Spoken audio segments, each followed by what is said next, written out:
Our capstone presenter today is Kaitlyn.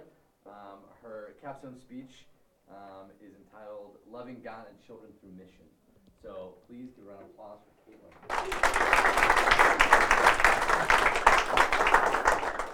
Okay, I'm going to start it off with just a word of prayer. So bow your heads and close your eyes, please. Okay, so Lord, like David, I need your encouragement in time of trial in English. Thank you that you are always on the throne, always, God, ready to save. Thank you for being the same God to me that you were to David. Thank you for always being near and always receiving me when my fears and hurts. Lord, help me remember that daybreak might just be ahead and that this trial will not last forever. Fill me up with the hope that daybreak is coming and that your love, and that is your love. Amen. So I started out, I'm going to read, Okay, so I was born in Rostov-on, Russia, a country filled with poverty. From that, I was a part of a broken society till age 9 months old. Many of the orphanages don't have the funding that they need to be able to raise the children. So at age 16, you're usually kicked out of the orphanage or the orphanage is shut down.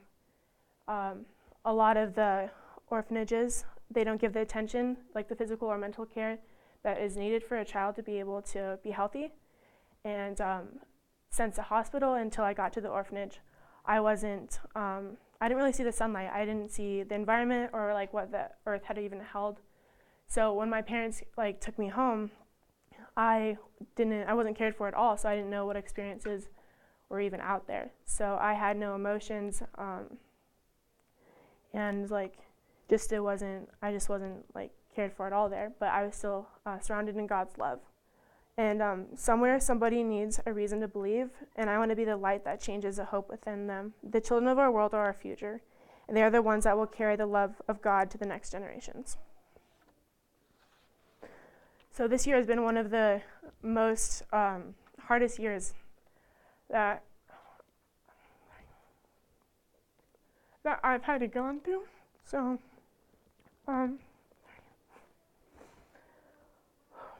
I got through 3 car accidents, and I lost one of my best friends.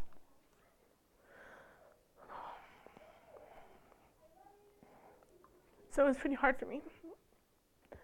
On January 11th, I got a call from my friend Destiny that my friend Lily had committed suicide. So at first I didn't know why that would happen. Why would a God so great let something so bad happen in my life? So I didn't talk to God for a long time because I was still going through the grieving process of why that happened and why, if God is so great, then why would he let it happen? I spent just months just not talking to God, and I did bad decisions, and I wasn't making smart choices. But I went to church, winter camp. My church has, we go down to, So my church goes down to Frontier Ranch, and they have winter camp down there, and that's when I finally relived my faith again. The song Oceans came on, and the part where it goes, where my feet will still stand. That was the part where I just broke down crying, and so I just broke down crying, and I just relived my experience with God. It was just very encouraging to know that he was still there for me when I was making all those bad decisions. So he called a little child to him and placed the child among him, and he said, "Truly, I tell you, unless you change and become little children, you will never know or enter the kingdom of heaven. Therefore, whoever takes lowly position of this child is in the greatest of the kingdom of heaven, and whoever welcomes one such child in my name welcomes me." Matthew 18:1-5. through this whole experience, me going through the car crashes and my friend dying and just the tons of bad things that were happening to me, I had one thing that was still there, and that was being with kids.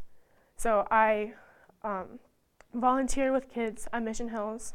I teach swim lessons on Saturdays, and I also mentor kids on Wednesdays. So I'm doing a lot of things that were just surrounded against kids, and I just wanted to push myself forward to see what else I can do to better myself to be able to be better for these kids. So for my service project, I went to the Tennyson Center, and it's a center for abused and neglected kids, and it's where my mom works, actually. But I worked with first graders, and one of the little boys I was with was named Liam, and he wouldn't talk. He wouldn't let me, he wouldn't listen to me at all, unless I talked to him with a Bane voice from Batman. I finally got him to talk to me. And there'd be multiple times when we would have to sit out on the playground, and because he would be bad, so of course we'd go to a playground, right? And he would be on the monkey bars, and I would always be down, standing right below them, just waiting for him to fall, but he never did. And I realized that that God is always faithful to me, and he has his arms out saying, Kaitlyn, just come to me. Have faith in me and know that I know what's best for you. And through that experience, I did realize it, that God is that person that's standing below those monkey bars saying, Kaitlyn, just listen to me and walk that path that I have for you. So through that process, I realized that. And then I had to talk to Ned Breslin when he was the CEO of the Tennyson Center, and I wanted to know how he helped these kids that were going through so much trauma, because a lot of these kids, they don't have parents, or their parents go through drug abuse, so they have to live in these cottages in the Tennyson Center. So I had to talk to Ned. I had to know how he takes care of these kids and doesn't really heal them, but helps them get through what they're going. So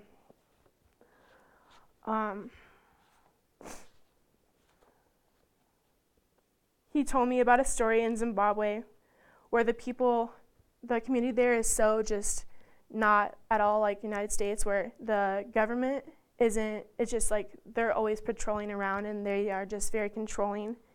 And so the people don't trust the government, and they take it into their own hands.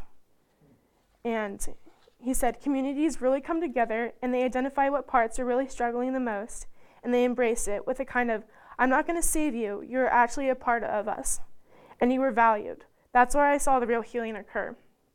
A lot of problems, he says, with the kids in their experience with trauma has created a wall apart from them, and they are kind of cut off from their support. So being a constant in these kids' lives really affects them for the healing process. So like I said before, I have been volunteering at Mission Hills on Wednesday nights with these 5 kids. So there's Kalia, Haley, Natalie, and Elena. And one of the kids that I really connected with was Elena, because she's just gone through so much, and she doesn't live with her parents, and she lives with her grandparents. So we just really connected there, and I've been her mentor for 2 years. And we went on, again, another winter camp for Mission Hills, and that's where she gave her life to Jesus. Again, we were listening to another worship song, and she just came over to crying to me and says, how can God forgive me for all these things that I've done? And I sat next to her, and I just said, God creates a blank page for you, and he writes these stories for you, and every struggle that you're going through, it's every struggle that you're going through, it's to make you a better person. It's to make you closer to him and redirect your life back to him. So, through that experience, I found purposefulness in just being there for kids even more so. These people love me for being me, and I can be my best around these children. A pure and innocent love is natural when I'm surrounded by children. My passion is being with children, loving them, hearing stories. I enjoy that. I learned how to apply my compassion to be assertive in places of distress, and I've gone through all the things that they're about to approach.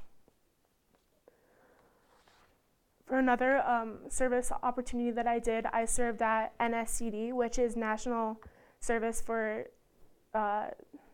Children with Disabilities, and it's up in Winter Park. And I took a 5-week course on how to teach kids how to snowboard. So the first girl that I had, her name was Amelia, and she had Down syndrome. She was the cutest, and I first met her in the equipment room, and she didn't know how to put on her boots, so I had to help her tighten them up. And then after I got her all suited up, she helped me do all of mine. So she would tighten up each set of my boots and just tell me which things to wear. But I would see her every Saturday for the 6-week sessions, and every time she would run up to me and yell my name, I saw purposefulness in being there. It was being there for her when she fell and picking her up and showing her that she can be a superstar. And NSCD helped me to feel that I was making an impact in the world. So through the Tennyson Center and NSCD, I just saw how real healing can occur by being with these kids.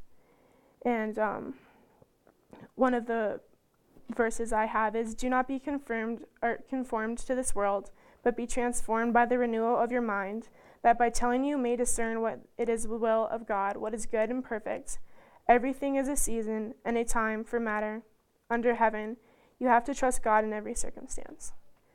And so through all of this, I just realized that the circumstances that I went through, they made me to help me to realign, to see that I have a purpose with these kids. And I can make an impact in them, but I think they really make an impact in my life more.